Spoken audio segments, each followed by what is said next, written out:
Hello mga Lods, welcome back ulit dito sa channel ko mga Lods. So ang ganap nitong araw is magre-renew tayo ng insurance itong sasakyan. Kaya samahan mo kami mga Lods. Tara.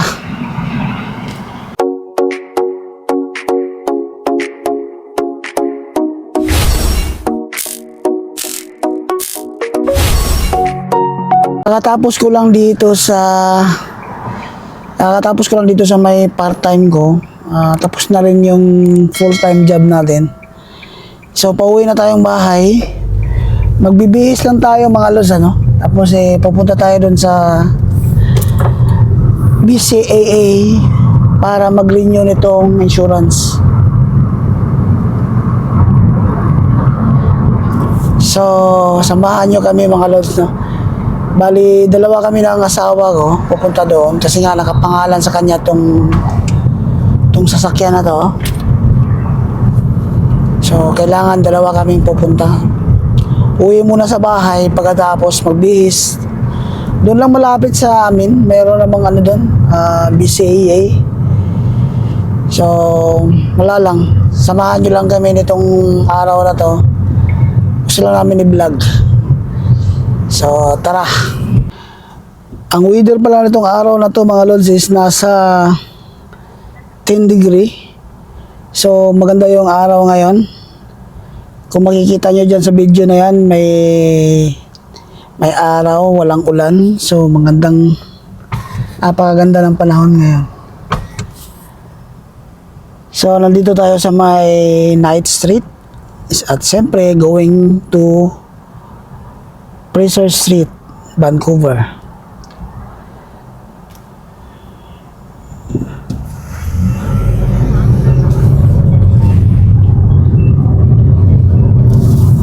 So, ganyan yung kaganapan dito sa Vancouver mga Lods. Kahapon talagang basang-basa yung Vancouver dahil buong araw umuulan. Buti nga itong araw na to, wala siyang ulan.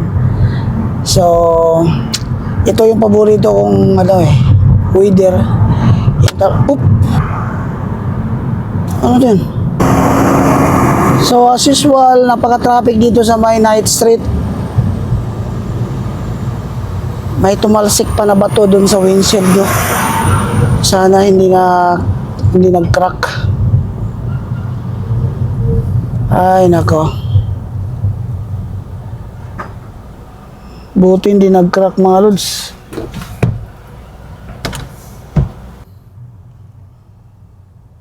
Tirik na tirik yung araw mga Lods, oh. Tutok na tutok dito sa mukha ko. Sana hindi nabasag yung windshield mga Lods. Ayan, oh. Kitang kita yung ng bato. Yung maliit na bato tumalsik bigla dun sa windshield ko. Di natin alam kung saan galing. So, titingnan natin mamaya kung nabasag yung windshield or merong crack. Meron nang yung kabila, merong nang crack na maliit eh. Nag-order pa ako ng sa Amazon. Yung tawag dito. Yung para maayos yung crack na yan, yung chips crack na yan sa windshield. Bumili ako ng sa Amazon para ayusin ko yan. Madali lang naman siya ayusin. Kasi kapag pina-insurance mo pa yan, wag na. Masyado ng abala. Pwede naman na ako lang gagawa niyan. Kayang-kaya lang naman yan. Nakita ko lang naman sa YouTube kung paano ayusin, kung paano gawin yung chips crack sa windshield. So tayo nang gagawa niyan. Sana dumating itong araw na to yung in-order natin sa Amazon para magawa na yan.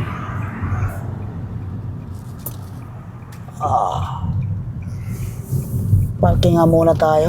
Check natin kung talagang napuruhan. Check natin muna sa labas mga Lods, no? Kung nabasag o ano. Utik yan. Ang lock. Yan, ito yung tinamaan mga lods, oh. Ayan, oh. Buti hindi nag-crack. Walang iya. So, ayos lang mga lods, no? Walang nakapuruhan.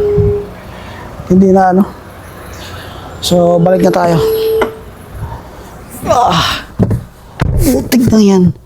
Buti hindi nag-crack. Kita nyo ba? Hindi nyo kita.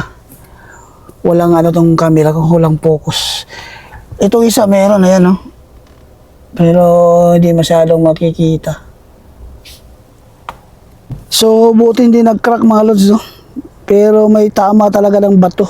Maliit lang na sana hindi mag-crack. Hindi talaga maiwasan, no? May tumalsik na bato dyan sa kalsada papunta rito sa sasakyan mo. Minamalas nga naman. Kapag minamalas talaga, oh. Swerte pa rin kasi hindi nag-crack. Putik. Kahala ko talaga basag na yung windshield ko eh. Thanks God. Lapit na tayo sa bahay mga lods. Bibihis lang ako tapos punta na tayo dun sa may insurance. Yung insurance pala nito mga lods, ano?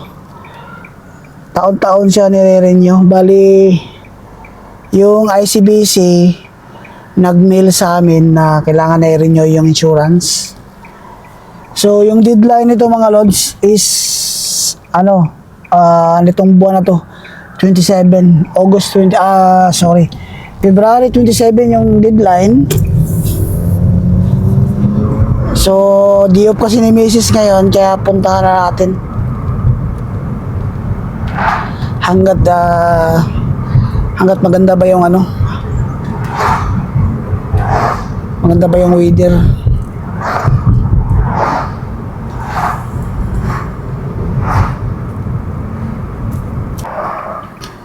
Muntik na napuruhan mga lods, ano? Buti hindi nag-crack yung windshield. Mahirap pa naman pag tagal mo. Dilaw na eh. Tagal na lumiko mga lods. Wala namang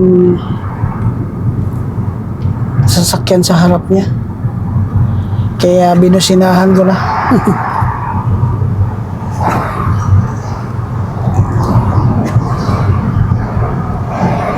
So, malapit lang naman yung natin, yung bahay. Malapit lang dun sa insurance na pupuntahan natin. So, nandito na tayo sa bahay. Kasya kaya tayo dito. Ayun, dito tayo. Dito tayo sa kabila mag-park. Kasi may nakapark dyan sa kabila. So, ganito lang ang buhay. Canada mga lods, ano? Minsan nakakasawa na rin. Tayong nandito na sa Canada, nagsasawa pa, no? Pero yung iba, at saan ka dumaan eh, kita mo nga atas ako. Ay, nako. So, kailangan nating magbihis. Ayun. So, nandito na tayo sa bahay. Samahan nyo kami mamaya. Pupunta kami dyan sa may BCAA. So, kung makikita nyo yung paligid, napakaganda ng panahon. So, nandito na tayo sa bahay. Yan, bahay na yan. Malaking bahay na yan. Diyan tayo nakatira. Ayan, oh. Kung makikita nyo yung mga kapitbahay, kung anong itsura dito ngayon. Sana palaging ganito mga lods, ano? Mahirap kasi yung panay ulan eh. Sana yung susi. Hirap kasi yung panay ulan. Nakaka-asar. So, uwi muna tayo. Bihis muna tayo. Mamaya pa naman mag-close yung BCAA na yun. 6 PM pa mag-close. So, may oras pa tayo magbihis. Kasi napakadugyot tong suot natin. Ganito lang yung suot ko sa trabaho mga lods. Ganito lang kami. So, day of the Mrs. ngayon. Saan natin? Ayan. Nangyari? Ha? Pupunta muna tayo sa kwan. BCAA. A few moments later. So, papunta na kami dun sa may insurance, mga lods. Kasama ko na si Mrs. Ayan, no? Nasa likod ko. Ay, nakalimutan ko yung papel. Kailangan yun eh. Yung galing sa ICBC. So, may nakalimutan tayo, mga lods, no? Kasi nga, yung papel na galing sa ICBC, kailangan dalhin yun. Gawa ng ito yan, no? Kailangan dalhin to. Makikita dito kung lalaki ba yung insurance o bababa ba.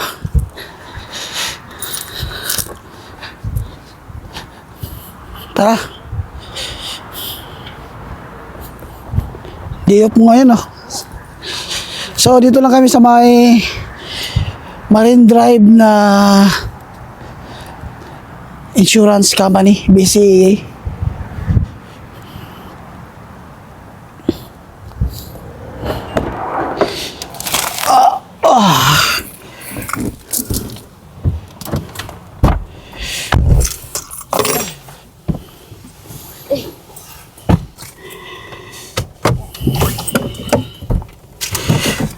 Bilisan natin kasi nga alas 6 mag-isarado yan.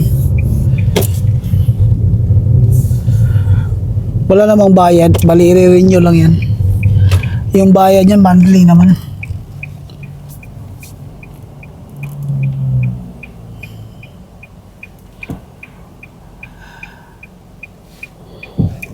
Oh, piyama ni Popcorn, dami na sasakyan dito sa Vancouver.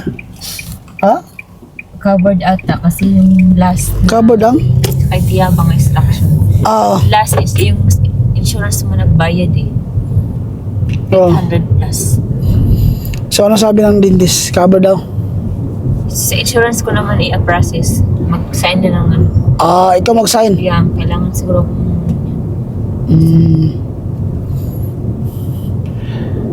So, yung ano yun mga lods, ano? Yung Invisalign ng anak ko, itong araw sana ang bunot niya, no? Schedule. Itong araw sana yung schedule niya na dalawang ipin. sa pagbunot ng ngipin. Kaso nga lang, busy masyado yung anak ko. Schedule na 19. So, nagpa-reschedule kami. Kasi nga busy yung anak ko sa school. Wala siyang oras para sa pagbunot ng ngipin. Ang bilis ng insurance mo magbayad sa Invisalign. Oo. January at saka February, bayad na siya. Na-check ko yung ano mo online. Oh, bayad na nga. Mabilis yung ano natin, insurance. So, yung Invisalign niya mga lods, no? Yung ano nga yun? Magkano yung binayaran sa Invisalign na yun? 6,000, no? 6,000. So, ang binayaran natin, 2,000 na lang, no? 6,900 ata yun. So, ang binayaran natin, magkano? 2,000. Yung nga mga lods, no? Nagpa-ano kasi kami ng Invisalign sa anak namin. Covered naman ng insurance, pero meron siyang excess na 2,000. So, babayaran namin yun within 1 year. Tama ba? Ayun. Tapos yung sa ngipin niya, may 4 kasi na bungal. Hindi sa bungal, Sobra. tabingi ng ngipin na kailangan bunutin. Last week, nagpabunot kami ng ngipin. 2 ngipin dito sa kabilang side, sa kaliwa niya. 1,000 yung pila, no? Oh, 1,000 yung bill, Wala pero kang wala kaming binayaran. Covered siya. cover sa insurance mo. Oo. Tapos may remaining naman na 2 ngipin niya. Next February 19 naman yung schedule. Sa So, insurance ko naman i-process. so covered daw yun, sabi. Sabi, kasi extraction lang yun eh. Wala siyang cleaning. Hindi extraction lang yun. So, hindi na magpalinis, ano? Hindi na. Kahit magpalinis, covered pa rin yun. Kaya umabot ng 1,000 yun last week. Kasi Oo, kasama yung- yung 2 extraction. So, Extraction lang, so hindi aawat ng 1,000. Yun nga mga lods, no, share ko sa inyo, yung anak ko last week nagpabunot ng ngipin, bali 2 ngipin binunot sa kanya. Free. Dahil nga sa insurance naming dalawa ni Mrs. Sa company insurance. So yung bill niya is 1,000 plus. So wala kaming binayaran mga lods, no? Kasi nga covered siya ng insurance. So nagpa-schedule ulit kami ng on February 19 para sa pangalawang bunot. Pero 2 ngipin niya ang bubunutin. Bali 4 kasi yung bubunutin sa mga ngipin niya para mag-align yung ngipin niya. So sabi ng dentist wala daw bayad. So covered pa rin ng insurance. It's good, di ba? So napakalaking tulong ng insurance dito sa Canada. 1,000 plus. 40,000 na yun sa atin. So dito kami nagpark sa may Marine Drive Station sa basement. Ayan. So dito tayo magbayad kasi nga may bayad yung parking dito eh.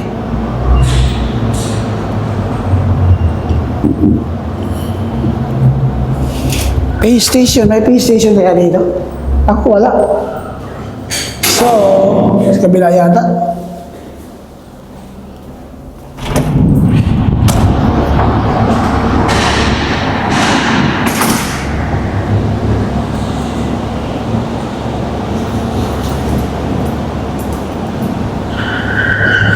Doon tayo magbayad sa kabila mga lods. Wala dito eh. Ba't may araw no?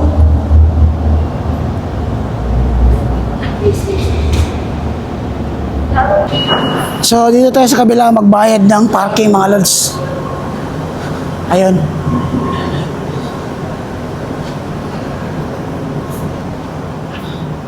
Actually dito ako nag-work dati, nakalimutan ko lang eh.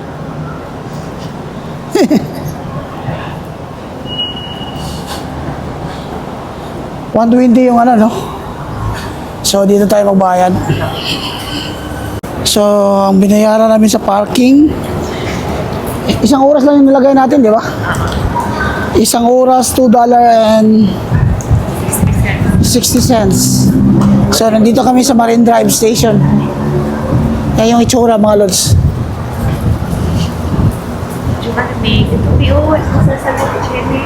Ha? Sarap po yung Oo, gusto mo, kain tayo dyan ngayon.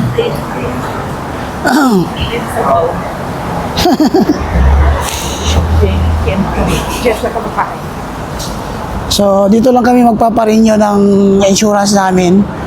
Malapit lang naman, kaya ayos lang. So, nandito si Mrs. Kasi nga, nakapangalan sa kanya yung sasakyan. yung may-ari. So, siya yung may-ari, no? Drive. Ako lang yung driver, mga lods. So, nandito na tayo sa BCAA. Wow, naman. Yan, no? BCAA. So, pasok na tayo, mga lods.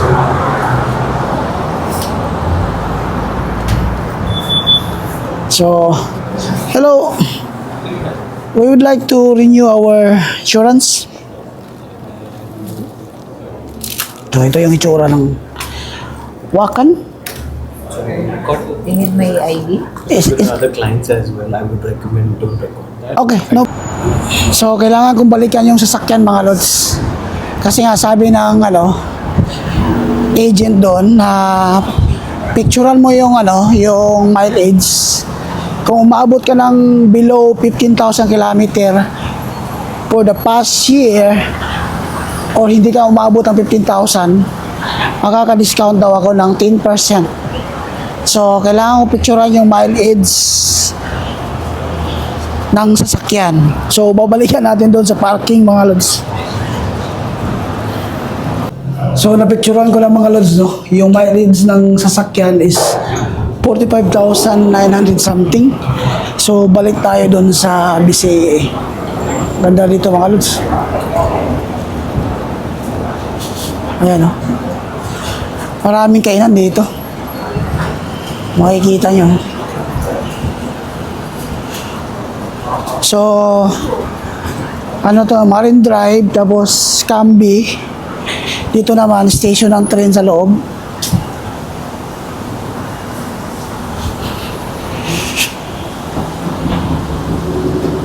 Ayan.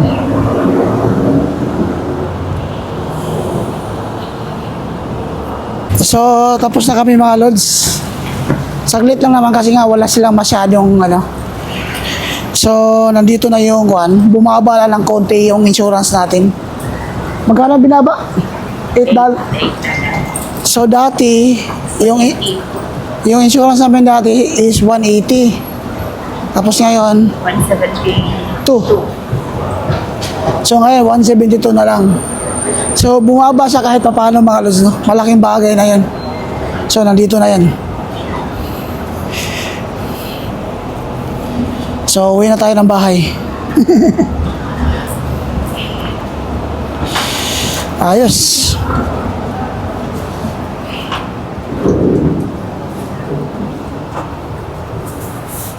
So, yun lang pinunta natin dito mga lods.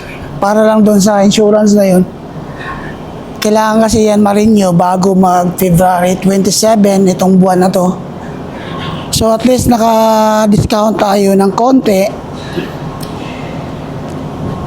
Kasi nga wala tayong mga problema sa pagdadrive kaya bumaba ng konti. So ang sabi niya hindi natin pala nakuha yung 10% mga lods, no? Kasi nga sabi niya dapat daw meron akong kopya, meron akong picture last year na nagpa-renew ako may discount sana. Year na lang daw. Dapat daw last year may pinicturean ko yung mileage ng sasakyan. Tapos itong present ngayon para ipakita sa kanila kung ilan yung takbo ng sasakyan. Kung hindi siya umabot ng 15,000 within 1 year, makaka-discount sana kami ng 10%. Kaso wala akong picture last year. So ngayon kailangan ko picturean to para next year makaka-avail tayo sa 10% I-save mo yung picture mo. na sinasabi niya. So yung picture ko kanina isisave ko na lang to para sa susunod na taon na mag-renew ako ng insurance. Nag-ask siya ng picture ngayon. O yun na lang palang discount kung wala tayong picture last year. Yung discount pala na na-avail natin mga lods, hindi yun dahil sa mileage na pinicturean ko, kundi dahil yun sa wala tayong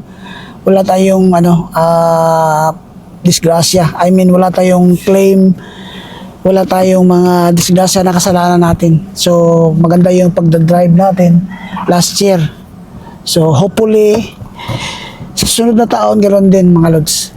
So, yun yung dahilan mga lods, no? Kung bakit nakaka-discount tayo. Kasi nga, wala tayong accident. So, nakasave na yung yung mileage ng sasakyan para sa susunod na taon papakita ko na lang sa kanila yan. So, pauwi na tayo ng bahay ngayon.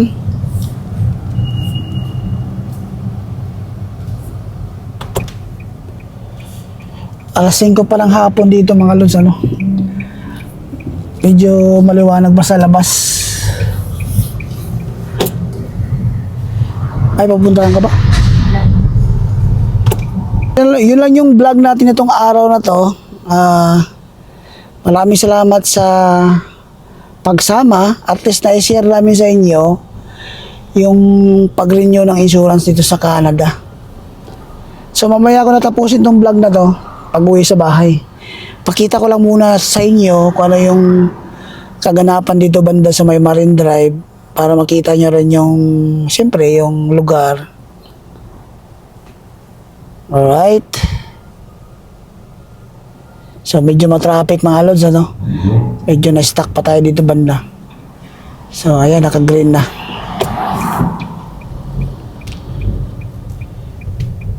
Ayan.